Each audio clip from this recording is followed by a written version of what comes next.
এক গ্রামে একজন খুবই অলস লোক বাস করত।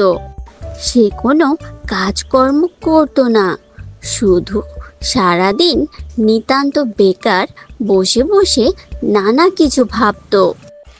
একদিন হেঁটে হেঁটে সে পৌঁছে গেল একটি আম বাগানে।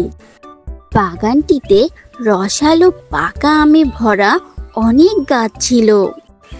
এতগুলো রসালো পাকা আম দেখে তার জিভে জল চলে আসলো, আর সে আম পাড়ার জন্য একটি গাছে উঠে পড়ল। গাছে ওঠার পরই হঠাৎ তার চোখে পড়ল এক শেয়ালের দিকে। শেয়ালটির একটি পা ভাঙা ছিল, আর সে কাতরাতে কাতরাতে হাঁটছিল। ওই শেয়ালটিকে দেখে অলস লোকটি ভাবতে লাগলো, এমন ভয়ঙ্কর জঙ্গলে, যেখানে প্রতি পদে পদে প্রাণীর শিকার হওয়ার সম্ভাবনা, সেখানে এই পা ভাঙা শিয়াল এখনো বেঁচে আছে কি করে? এখনো ওকে কেউ খেয়ে ফেলেনি কেন? এই ভাবনা চলতেই ছিল। কিন্তু শেয়ালটি তো ঠিক মতো হাঁটতেই পারছিল না। সে কেবল নিজের জায়গায় দাঁড়িয়ে থাকলো। ঠিক এমনই সময় সারা জঙ্গল কাঁপিয়ে এক বিশাল গর্জন শুনতে পেল সে। জঙ্গলের রাজা সিংহের গর্জন। সব প্রাণী আতঙ্কে এদিক ওদিক পালাতে লাগলো। সিংহটি তখন ধীরে ধীরে শেয়ালের দিকে এগিয়ে এলো। অলস লোকটি তখন ভাবলো, এইবার শেয়ালটি শেষ, সিংহ নিশ্চয়ই ওকে খেয়ে ফেলবে। কিন্তু যা ঘটলো তা ছিল সম্পূর্ণ ভিন্ন। সিংহটি শেয়ালের সামনে এসে থেমে দাঁড়ালো। তার মুখে একটা মাংসের টুকরা ছিল। সিংহটি সেই মাংসের টুকরাটি শেয়ালটির মুখের সামনে ফেলে চলে গেল, আর শেয়ালটি আরামে বসে সেই মাংসের টুকরাটি খেতে লাগলো।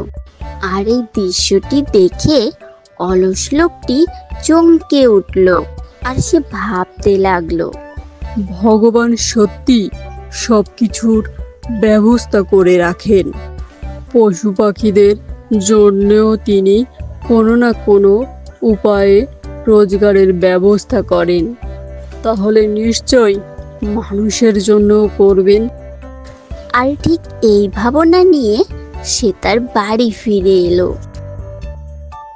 এরপর 2 থেকে 3 দিন সে বিছানায় শুয়ে থাকলো আর ভাবতে লাগলো, যেভাবে সিংহ শেয়ালের জন্য মাংস নিয়ে এসেছিল, ঠিক তেমনি কেউ না কেউ নিশ্চয়ই আমার জন্য খাবার নিয়ে আসবে। কিন্তু দুঃখের বিষয় এটা যে কিন্তু কেউই এলো না, কিছুই এলো না। ক্ষুধার্ত হয়ে সে দুর্বল হয়ে পড়ল। শেষ পর্যন্ত বাধ্য হয়ে তাকে ঘরের বাইরে বেরোতেই হলো। বাইরে বেরিয়ে সে এক গাছের নিচে এক সাধুকে বসে থাকতে দেখতে সাধুর কাছে গিয়ে সব ঘটনা খুলে বলল এবং জিজ্ঞাসা করলো, বাবা, ভগবান আমার সঙ্গে এমন ব্যবহার কেন করেছেন? তিনি তো পশুদের জন্য খাবারের ব্যবস্থা করে রাখেন, অথচ আমি মানুষ হয়ে কেন না খেয়ে মরছি? বাবা তখন মুচকি হেসে উত্তর দিলেন, বাবা, ভগবান তো তোমার জন্য ব্যবস্থা করেছে, তবে তিনি চান না তুমি ওই শেয়ালের মতো হয়ে থাকো। তিনি চান তুমি সিংহ হও, অন্যদের জন্য পথ তৈরি করো, নেতৃত্ব দাও, অলস হয়ে বসে থেকো না।